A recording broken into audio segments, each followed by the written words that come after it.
English Catholic bishop fears Germany's synodal way will lead to de facto schism. An English Catholic bishop said on Tuesday that he feared that the German church's synodal way would lead to a de facto schism. Bishop Philip Egan of Portsmouth told CNA on March 16 that he believed he had a duty to speak out about the multi-year process bringing together German laypeople and bishops to discuss four major topics: the way power is exercised in the church, sexual morality, the priesthood, and the role of women. He said, as a bishop, I have a responsibility not just for the church in this diocese, but for the universal church. I have German friends, and like me, they have been concerned with the synodal way and its process for some time. The manner in which it is set up will inevitably lead to conclusions that compromise and collide with the church's tradition. Egan, who has led his Southern English diocese since 2012, clarified that he was not opposed to the discussion of the hot-button issues chosen by the Synodal Ways organizers. But a properly Catholic methodology is needed for such a discussion to take place, he said. This would lay down clearly the doctrinal parameters and make clear the meaning and value of those doctrines for people today. Germany's Catholic bishops are overseeing the synodal way, also known as the synodal path, in partnership with the Central Committee of German Catholics, ZDK, an influential lay body. The Synodal Ways working groups are preparing proposals for reform on matters of church teaching and discipline on marriage, ordination, clerical celibacy, and sexual ethics. Organizers initially said that the process would result in binding decisions, prompting a Vatican intervention. A handful of German bishops have raised concerns publicly about the process. Cardinal Rainer Maria Wolke of Cologne said last September that the worst outcome would be if the synodal way leads to a split and thereby outside of the church, out of communion with the universal church.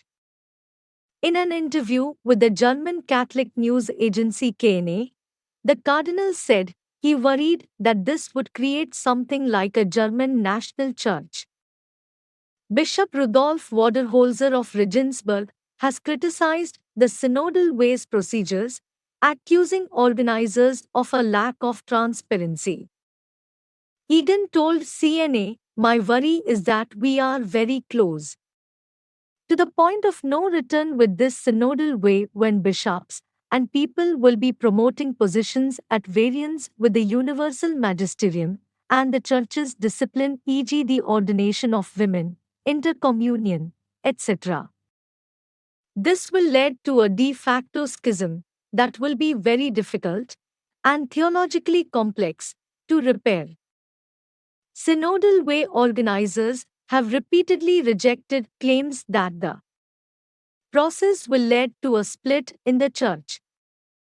Responding to Wolke's comments last September, Bishop Georg Batzing, president of the German Bishops' Conference, insisted that the church in Germany is part of the universal church and nothing will change that. Batzing has expressed hope that the results of the synodal way will be discussed by the worldwide church.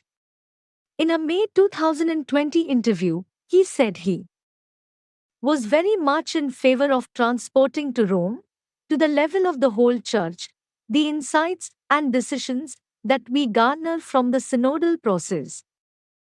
Egan first expressed his misgivings about the synodal way publicly on March 14. Writing on his Twitter account, he said, "Rome should intervene in the German synodal way before it's too late. It's right to work through hot-button issues, but at the same time Rome should reassert the doctrinal parameters insisting that German Catholics look outwards to service and mission. Asked if he was calling for the Vatican to stop the synodal way entirely, he told CNA the ultimate weapon of course would be for Rome to ask the German bishops to close it down. I am not sure they would heed this. Referring to the Vatican Congregation for the Doctrine of the Faith's rejection of same sex blessings on March 15th, he said, instead, it would be better for Rome to reassert clearly the doctrinal parameters, as in yesterday's CDF statement about same sex unions. The Pope himself needs to intervene by giving authoritative teaching. This is the role of the Petrine ministry. He should also summon the German bishops to Rome and lay down more clearly for them an appropriate methodology. Egan suggested that Pope Francis could also discuss the future of the church tax system with Germany's bishops. If an individual is registered as a Catholic in Germany, 8 to 9% of their income tax goes to the church. The only way they can stop paying the tax known in German as Kirchensteuer is to make an official declaration renouncing their membership. They are then no longer allowed to receive the sacraments or a Catholic burial. The church in Germany received more money in church tax than ever before in 2019 despite losing a record number of members. The Pope might also be minded to discuss with the German bishops whether it is still culturally appropriate to receive the Kirchensteuer, which last year netted $7.5 billion, Egan said.